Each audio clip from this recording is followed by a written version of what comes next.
Bonjour et bienvenue dans la vidéo d'aujourd'hui dans laquelle on va voir comment filtrer les données d'un tableau à l'aide des fonctions filtre unique et choisir calls.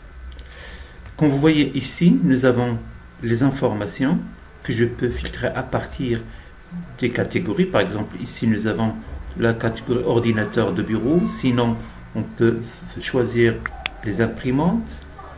On peut aussi choisir les ordinateurs, ici l'ordinateur portable. On peut choisir les souris, etc. Vous voyez ici nous avons les dates des ventes, nous avons la description de l'article vendu, le prix unitaire, la quantité vendue et ici nous avons le retour. Les données sources se trouvent dans la feuille vente sous forme d'un tableau aussi. Vous voyez qui contient tout d'abord l'ordre, c'est-à-dire le code de la vente, et puis nous avons la date de la vente, nous avons la désignation, la catégorie, le prix unitaire, la quantité vendue, le total, c'est-à-dire le prix total et le retour. Le rôle principal dans ce filtrage, ou bien plutôt il s'agit d'une extraction, puisqu'on va puiser les informations à partir d'un autre tableau vers un autre, sera exécuté par la fonction filtre. Et puis le paramétrage, il sera effectué par les fonctions unique et la fonction choisir calls. Il faut dire que ces trois fonctions sont apparues avec la version 2019 de Excel et ils sont aussi disponibles dans la version 365 et dans la version en ligne sur laquelle on va faire cette démonstration. Commençons par la fonction filtre. Comme son nom l'indique, elle sert à filtrer un tableau source ou bien à en extraire des informations, des lignes qui correspondent aux critères. Cette fonction requiert deux arguments obligatoires, à savoir le tableau source à partir duquel on va faire l'extraction. Le deuxième argument, c'est le critère du filtre. Alors c'est un critère qui peut être simple ou bien composé. Le troisième argument est facultatif. C'est seulement un message que la fonction va retourner au cas où aucun élément du tableau source ne correspond au filtre. Pour commencer, on va tout d'abord recopier la première ligne d'en-tête du tableau source. On va la recopier vers une feuille, une nouvelle feuille. Ici, je vais le coller à partir de la cellule A5. Voilà.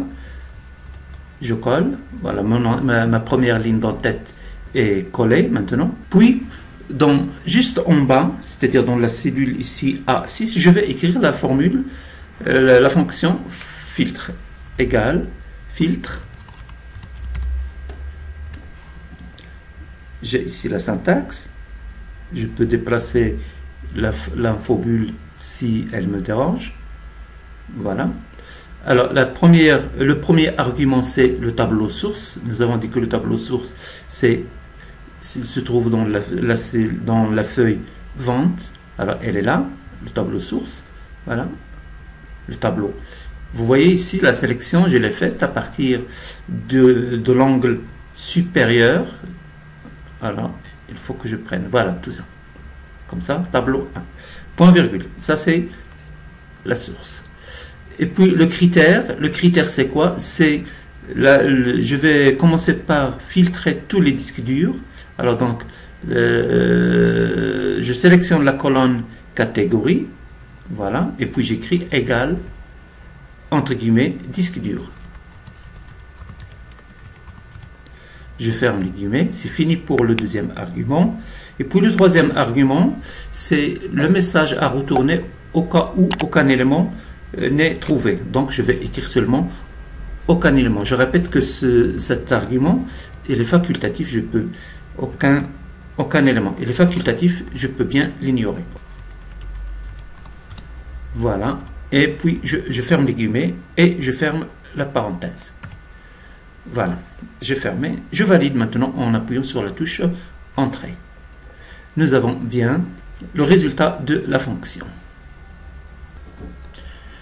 Tel qu'il est maintenant, la fonction filtre marche bien, puisqu'il donne bien des résultats, mais des résultats qui sont figés. Il nous donne toujours les disques durs. Alors, on peut bien transformer cette fonction en une requête, je dirais une requête paramétrée, c'est-à-dire en lui donnant, au lieu d'une valeur dure comme ça, on va lui donner une valeur variable, c'est-à-dire on va lui donner comme deuxième argument est égal à la valeur d'une cellule, c'est-à-dire si on va lui donner la cellule C3 par exemple, C3, alors comme ça on valide. Alors ici vous remarquez que nous avons carte graphique dans C3, il nous a donné les cartes graphiques. Ainsi la fonction est devenue dynamique.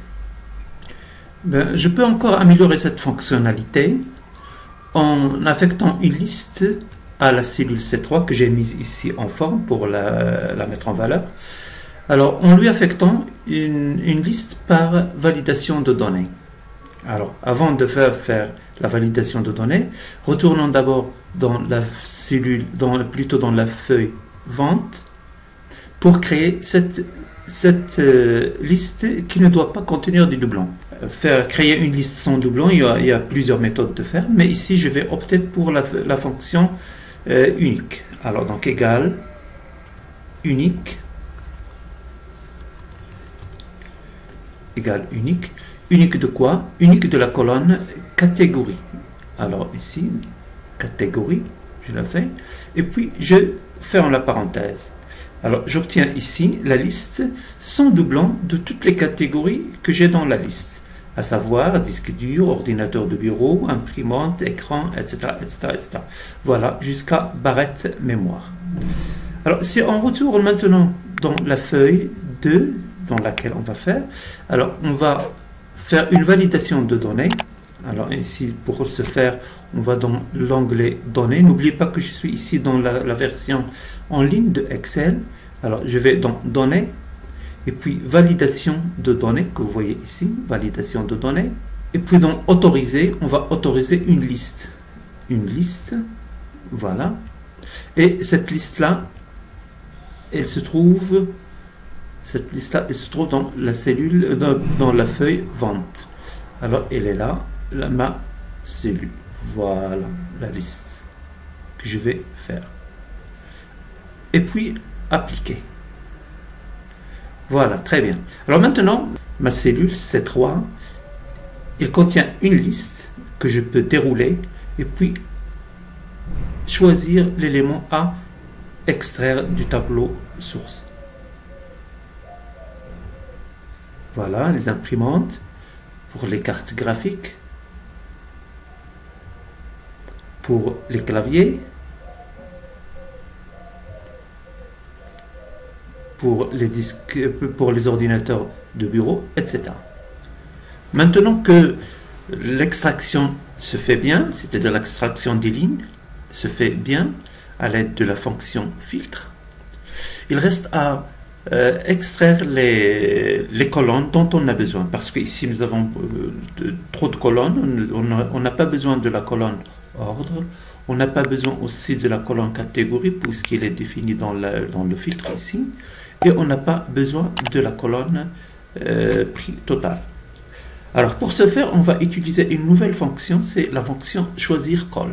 Comme son nom l'indique, choisir calls permet de choisir des colonnes précises à partir d'un tableau.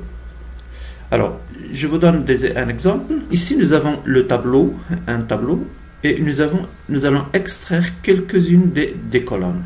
Alors ici, je vais écrire égal, choisir calls. Cette fonction requiert un premier argument, c'est le tableau à partir duquel on va faire l'extraction. Alors donc, on va sélectionner le tableau. Ça, c'est le tableau source. Et puis le deuxième argument, ce sont les arguments suivants, ce sont les numéros de colonnes que nous voulons extraire. Par exemple, ici, nous voulons la colonne 1 et 2. Je n'ai qu'à écrire la valeur 1. puis point virgule, puis la valeur 2. Je ferme la parenthèse et je valide. J'obtiens alors la colonne 1, c'est-à-dire la première colonne c'est la date et la deuxième colonne c'est la désignation. La fonction choisir calls accepte aussi les valeurs négatives comme argument pour les nombres de colonnes. Alors dans ce cas-là, si je lui donne une valeur négative, par exemple si je lui donne -1, il va me donner la première colonne à partir de la droite du tableau, c'est-à-dire la dernière colonne. Je ferme la parenthèse et j'obtiens ici. Peut-être que j'ai un petit quelque chose. Ah oui, j'ai une parenthèse de trop. Voilà, c'est très bien. Alors maintenant, nous avons ici, nous avons le retour, vous voyez, et là on a extrait la dernière colonne. Je reprends. Si je lui donne la première colonne à partir de la droite, puis la deuxième colonne, j'écris point virgule, puis -2, c'est-à-dire la deuxième colonne à partir de la gauche, plutôt à partir de la droite. Donc j'écris comme ça. Alors la quantité, nous avons le retour et la quantité. C'est ça le principe de la fonction choisir calls. Alors on va appliquer ça. Alors ici, dans ce tableau-là, on retourne dans la feuille 2, dans laquelle on a utilisé la fonction filtre, que vous voyez ici. Alors, nous voulons seulement ici, nous voulons la date, c'est-à-dire la colonne date, la colonne désignation, la colonne catégorie, non, on veut pas la colonne catégorie, la colonne prix, la colonne quantité et la colonne retour, c'est-à-dire on veut la colonne 2, la colonne 3, puis la colonne 5, la colonne 6 et la colonne 8. Alors pour ça, on va écrire, de quoi le tableau résultant de la fonction filtre. Alors on va faire choisir calls de quoi à partir du tableau qui résulte de la fonction filtre, point virgule tout à la fin, et puis alors j'ai besoin de la colonne 2, j'ai besoin de la colonne 3, la colonne 4 non, donc je la saute, la colonne 5, la colonne 6 et la colonne 8. Je ferme la parenthèse, voilà, et j'obtiens le résultat. Nous avons ici le résultat. Nous n'avons plus qu'à adapter la ligne des en-têtes. Alors ça, j'en ai pas besoin. Effacer, voilà. Et puis, je n'ai qu'à faire des petites adaptations ici, à savoir la colonne, les différentes colonnes. Alors, les dates, je rectifie le format de date. Voilà. Et maintenant, on a bien les marches. Tout marche. C'est très bien.